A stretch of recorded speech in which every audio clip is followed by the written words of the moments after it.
سورہ توبہ. سورہ توبہ کا تعارف.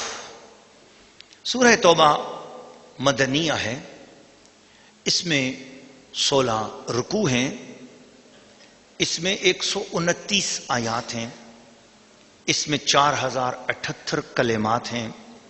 اس میں حروف کی تعداد 10,428 ہے. بعد مفسرین کے بقول اس کی جو آخری 2 آیات ہیں وہ مکیہ ہیں. اس سورت کے 10 نام اور بھی ہیں. اس کا ایک نام سورہ توبہ ہے اور دوسرا مشہور نام سورہ براءت ہے. اور اس کا تیسرا نام مکشکشا ہے. اس کا چوتھا نام مباصرہ ہے. اس کا 5واں نام فادحہ ہے. اس کا 6واں نام سورہ عذاب ہے.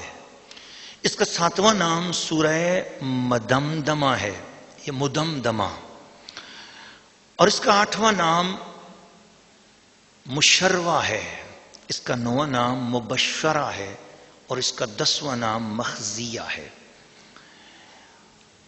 عربیوں کا دستور تھا کہ جب کسی قوم سے معاہدہ ختم کرنے کے لیے ان کو خط لکھتے تھے تو اس کے شروع میں بسم اللہ الرحمن الرحیم نہیں لکھتے تھے، چونکہ سورہ توبہ مشرکین کے ساتھ، کافرین کے ساتھ جو معاہدے تھے ان معاہدوں کو ختم کرنے کے لیے اتری. اس لیے اس دستور کے مطابق اللہ کریم نے بھی اس کے شروع میں بسم اللہ الرحمن الرحیم کو نازل نہیں فرمایا. اور حضرت جبریل علیہ السلام نے اس کے شروع میں بسم اللہ الرحمن الرحیم نہیں لکھوایا. اور رسول کریم صلی اللہ علیہ وسلم نے بھی اس کے شروع میں بسم اللہ الرحمن الرحیم نہیں لکھوایا. یہی زیادہ راجح قول ہے. اس کے علاوہ 5-6 اور بھی اس کے شروع میں بسم اللہ الرحمن الرحیم نہ ہونے کے حوالے سے تفاسیر ہیں، مگر جو سب سے زیادہ مشہور بات تھی وہ میں نے آپ کے سامنے رکھ دی ہے. دوران تلاوت اگر سورہ توبہ آ جائے تو بسم اللہ الرحمن الرحیم نہیں پڑھیں گے، کیونکہ دوران تلاوت پیچھے سے سورہ انفال پڑھتے ہوئے آئے اور اب بیچ میں جیسے میں نے گفتگو شروع کر دی. یہ گفتگو نہ ہوتی، جیسے رکوع ختم ہوا اور میں نے فوراً آگے پڑھنی ہوتی تو پھر بغیر بسم اللہ الرحمن الرحیم کے مجھے پڑھنا چاہیے تھا. لیکن اب چونکہ میں نے بیچ میں اس آخری رکوع کی ترجمہ اور تفسیر بھی سنائی ہے اور سورہ انفال کے، اور اس کے بعد اب اس کا تعارف بھی بتا رہا ہوں تو ایک بہت بڑا فاصلہ آ چکا ہے. تو اس وقت اب جب ہم شروع کریں گے تو ہم اس کی بسم اللہ الرحمن الرحیم پڑھیں گے، اور یہ پڑھنا چاہیے. آغاز تلاوت ہی سورہ توبہ سے ہو تو پھر بسم اللہ الرحمن الرحیم پڑھنا چاہیے. مگر چونکہ ہمارے ہاں ریکارڈنگ بھی ہو رہی ہے اور چونکہ اس نے عالمی میڈیا پہ جانا ہے، اس وجہ سے ہم بسم اللہ الرحمن الرحیم اپنے دل میں پڑھیں گے اور سورہ توبہ کو اسی طرح شروع کر دیں گے بغیر آواز کے ساتھ بسم اللہ کیے. مسئلہ شروع میں ہم نے بتا بھی دیا ہے. یہ سورت کا جو زمانہ نزول ہے وہ ہے شوال المکرم سن 9 ہجری میں یہ نازل ہوئی. اسی سال حج کے موقع پر، یعنی شوال میں یہ سورت نازل ہوئی 9 ہجری میں، اور ذیقعد اور ذی الحج آگے چند ہی دنوں کے بعد یہ حج کا مہینہ تھا. تو اس حج کے موقع پر امیر حج حضرت سیدنا صدیق اکبر رضی اللہ تعالیٰ عنہ کو بنایا گیا اور وہ مسلمانوں کو حج کرانے کے لیے گئے. جب وہاں پر پہنچ گئے اور وہ خانہ کعبہ میں پہنچے ہوئے تھے تو ان کے بعد پیچھے رسول پاک صلی اللہ علیہ وسلم نے مولا علی کرم اللہ وجہ الکریم کو بلایا اور بلا کر ان کو سورہ توبہ کی یہ آیات دیں اور فرمایا یہ جا کر آپ حج اکبر کے دن وہاں پر یہ سناؤ اور بتا دو کہ آج کے بعد مشرکین خانہ کعبہ میں نہیں آ سکتے اور یہ حرمین شریفین اب صرف مسلمانوں کے لیے ہیں اور اس میں اللہ کا گھر اب صرف مسلمانوں کے لیے، اب مشرکین حج کے لیے نہیں آ سکتے اور ان کے ہمارے درمیان جو معاہدے ہیں وہ ختم ہیں. اس لیے اس کا نام براءت رکھا گیا. یہ 2 مشہور نام ہیں اس کے، ایک توبہ اور ایک براءت. لیکن اس کا نام توبہ کیوں ہے؟ اس کی وجہ یہ ہے کہ مسلمانوں کو غزوہ تبوک کے موقع پر کچھ مسلمانوں سے ایسی خطائیں بھی ہو گئیں، کچھ سستیاں ہو گئیں، کچھ اور موقعوں پر مسلمانوں سے کچھ سستیاں ہو گئیں، کچھ غلطیاں ہو گئیں. ان غلطیوں پر ان مسلمانوں نے توبہ کی، اللہ پاک نے ان کی توبہ کو قبول کیا. خصوصاً حضرت ہلال بن امیہ، حضرت کعب بن ربی، حضرت ہلال بن امیہ، حضرت مرارہ بن ربی اور حضرت کعب رضی اللہ تعالیٰ عنہ. ان کعب بن مالک، ان تین صحابہ اکرام کی جو توبہ ہے، اس کا واقعہ خصوصیت کے ساتھ چونکہ قرآن مجید میں بیان کیا گیا، سو ان کے اس واقعے پر اس کا نام سورہ توبہ ہے. اور اس کے مضامین میں جو خصوصی طور پر ہے وہ یہ ہے کہ تمام مشرکین سے لا تعلق ہو جاؤ، اور مشرکوں کے ساتھ ہمارا آج کے بعد کوئی تعلق نہیں. جو اللہ کی توحید کو نہ مانے اس کے ساتھ ہمارا کوئی تعلق نہیں. مشرکانہ رسوم جتنی بھی ہوتی تھیں، کعبے کے اندر جتنے بھی بت وغیرہ ہیں اور جو بھی وہ اپنے مشرکانہ انداز میں جو بھی کام کرتے تھے، تمام غیر مسلموں مشرکوں کے جتنے بھی شرکیہ کام تھے خانہ کعبہ سے، ان تمام کاموں کو چن چن کر دور کر دیا گیا. جتنے مشرکوں نے پتھر رکھے ہوئے تھے وہ سارے پتھر وہاں سے ہٹا دیے گئے. جو پتھر اللہ کریم نے احترام اور محبت کے لیے نازل کیے ہوئے تھے، رکھے ہوئے تھے، جیسے حجر اسود ہے، مقام ابراہیم ہے، حجر زمزم ہے، اور احجار صفا و مروہ ہیں، ان کو اللہ کریم نے شعائر اللہ قرار دیا کہ وہ میری نشانیاں ہیں. اور فرمایا وَمَن يُعَظِّمْ شَعَائِرَ اللَّهِ فَإِنَّهَا مِن تَقْوَى الْقُلُوبِ، جو ان نشانیوں کا ادب کرے گا اسے دل کا تقوی نصیب ہوگا. تو گویا ایک طرف مشرکانہ رسموں کو ختم کیا گیا، وہاں پر مومنانہ نسبتوں کو جاری بھی کیا گیا. اس شرک والی رسموں کو ختم کیا گیا، محبت والی نسبتوں کو کعبے میں جاری بھی کیا گیا. تو ہر چیز، ہر شے شرک نہیں ہوا کرتی. جو شرک ہے وہ شرک ہے، اور جو نسبت ہے، جو محبت ہے، جو توحید کی نسبت والی چیزیں ہیں، ان کا احترام ہے، چاہے وہ مکانات ہیں، چاہے وہ زمانات ہیں، چاہے وہ شخصیات ہیں، ان سب کا ادب ہے. اور یہی سورہ توبہ کا خلاصہ ہے. آئیے سورہ توبہ کی تلاوت کرتے ہیں. سورہ التوبہ، رکوع نمبر 1، تلاوت.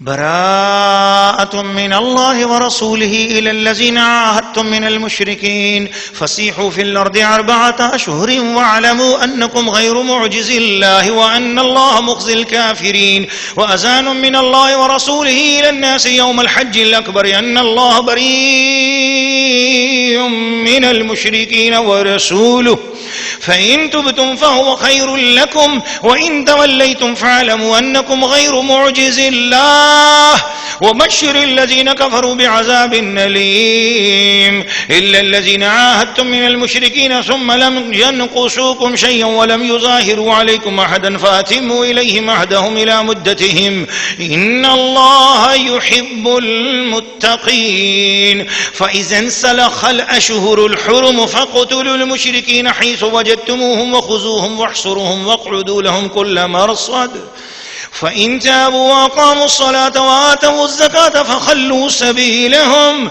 إن الله غفور رحيم وإن أحد من المشركين استجارك فأجره حتى يسمع كلام الله ثم أبلغه مأمنه ذلك بأنهم قوم لا يعلمون.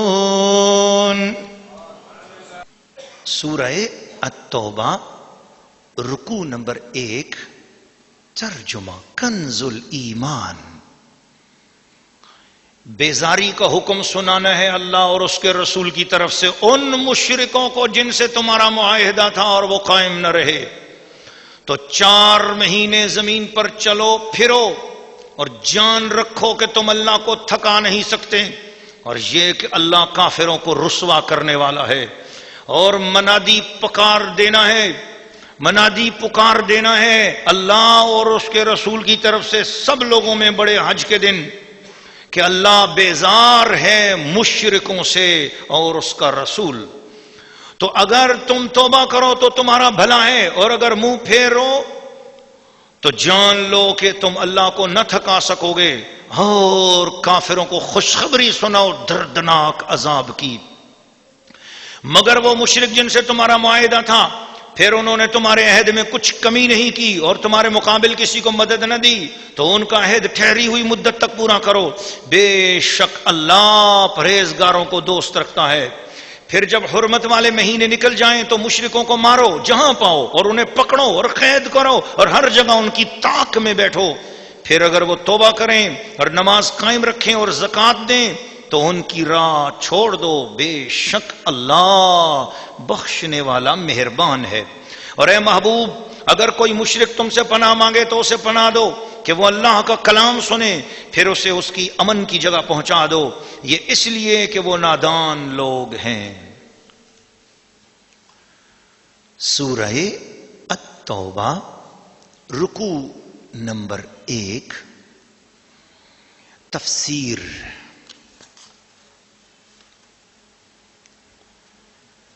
ناظرین و ناظرات اور سامعین و سامعات، مشرکین عرب اور مسلمانوں کے درمیان عہد تھا، ان میں سے چند کے سوا سب نے عہد شکنی کی، تو ان عہد شکنوں کا عہد ساقط کر دیا گیا اور حکم دیا گیا کہ 4 مہینے وہ امن کے ساتھ جہاں چاہیں گزاریں، ان سے کوئی تعرض نہ کیا جائے گا۔ اس عرصہ میں انہیں موقع ہے خوب سوچ سمجھ لیں کہ ان کے لیے کیا بہتر ہے، اور اپنی احتیاطیں کر لیں، اور جان لیں کہ اس مدت کے بعد اسلام منظور نہ ہوگا، اسلام منظور کرنا ہوگا یا قتل کے لیے تیار ہو جائیں۔ اس مدت کے اندر 4 مہینے کے اندر خوب سوچ لیں، سمجھ لیں کہ جنگ کرنی ہے یا اسلام قبول کرنا ہے۔ اگر حرمین شریفین میں رہنا ہے تو مسلمان بن کے رہنا ہوگا، اور یہاں نہیں رہنا تو کہیں جانا ہے تو چلے جاؤ، اور اگر یہیں پر رہنا ہے اور مسلمان بھی نہیں ہونا تو پھر جنگ کے لیے تیار ہو جاؤ۔ یہ صورت سن 9 ہجری میں فتح مکہ سے 1 سال بعد نازل ہوئی۔ فتح مکہ سن 8 ہجری میں ہوا تھا۔ رسول کریم صلی اللہ علیہ وسلم نے اس سن 9 ہجری میں حضرت سیدنا ابو بکر صدیق رضی اللہ تعالی عنہ کو امیر حج مقرر فرمایا، اور ان کے بعد علی المرتضیٰ کو مجمع حجاج میں یہ سورت سنانے کے لیے بھیجا۔ چنانچہ حضرت علی المرتضیٰ نے 10 ذی الحجہ کو جمرہ عقبہ کے پاس کھڑے ہو کر ندا کی، یا ایھا الناس، میں تمہاری طرف رسول کریم صلی اللہ علیہ وسلم کا فرستادہ ہوں۔ لوگوں نے کہا کہ آپ کیا پیغام لائیں؟ تو آپ نے 30 یا 40 آیتیں اس سورہ مبارکہ کی تلاوت فرمائیں، اور پھر فرمایا میں 4 حکم لایا ہوں۔ نمبر 1، اس سال کے بعد کوئی مشرک کعبہ معظمہ کے پاس نہ آئے۔ نمبر 2، کوئی شخص برہنہ ہو کر کعبہ معظمہ کا طواف نہ کرے۔ نمبر 3، جنت میں مومن کے سوا کوئی داخل نہیں ہوگا۔ نمبر 4، جس کا رسول کریم صلی اللہ علیہ وسلم کے ساتھ کوئی معاہدہ ہے وہ اپنی مدت پوری کرے گا، وہ اپنی مدت تک وہ معاہدہ رہے گا۔ جس کی مدت معین نہیں ہے وہ معاہدہ صرف 4 مہینے تک رہے گا، اس کے بعد اس کی مدت بھی تمام ہو جائے گی۔ یہ جب بات سنی تو سننے والوں میں مشرک تھے، ان مشرکوں نے کہا کہ اے علی، اپنے چچا کے فرزند یعنی جانے قرآن، نور قرآن، جانے دو عالم سید عالم صلی اللہ علیہ وآلہ وسلم کو خبر دے دیجئے کہ ہم نے عہد پسے پشت پھینک دیا، ہمارے اور ان کے درمیان کوئی عہد نہیں ہے بجز نیزہ بازی اور تیغ زنی کے۔ تو حضور صلی اللہ تعالی علیہ وسلم کو انہوں نے یہ پیغام دیا کہ آپ 4 مہینے کی مہلت دیتے ہیں، ہمیں وہ 4 مہینے کی مہلت بھی نہیں لیتے، لیکن رسول پاک صلی اللہ علیہ وسلم رحمت عالم نے خاموشی اختیار فرمائی اور وہ پورے 4 مہینے اس مدت کو گزارا۔ اس واقعے کے اندر حضرت صدر الفاضل سید محمد نعیم الدین مراد آبادی رحمت اللہ علیہ فرماتے ہیں کہ اس واقعہ میں خلافت حضرت صدیق اکبر کی طرف بھی ایک لطیف اشارہ ہے کہ حضور نے حضرت ابوبکر صدیق کو تو امیر حج بنایا اور حضرت علی المرتضیٰ کو ان کے پیچھے سورہ برات پڑھنے کے لیے بھیجا، تو حضرت ابوبکر امام ہوئے اور حضرت علی المرتضیٰ مقتدی ہوئے۔ اس سے حضرت ابوبکر کی تقدیم اور حضرت علی المرتضیٰ پر ثابت ہوئی، حضرت ابوبکر صدیق کی تقدیم حضرت علی المرتضیٰ پر ثابت ہوئی۔ اس لیے جناب مولا علی کرم اللہ تعالی وجہ الکریم کا بڑا مقام ہے، بڑی عظمت ہے، بڑی شان ہے، بڑا رتبہ ہے، بڑا مقام ہے، لیکن یہ کہ آپ ان کے مقامات کو آپس میں ایک دوسرے کے ساتھ مقابلہ کرنے کے لیے بیان کریں تو یہ بے ادبی ہے۔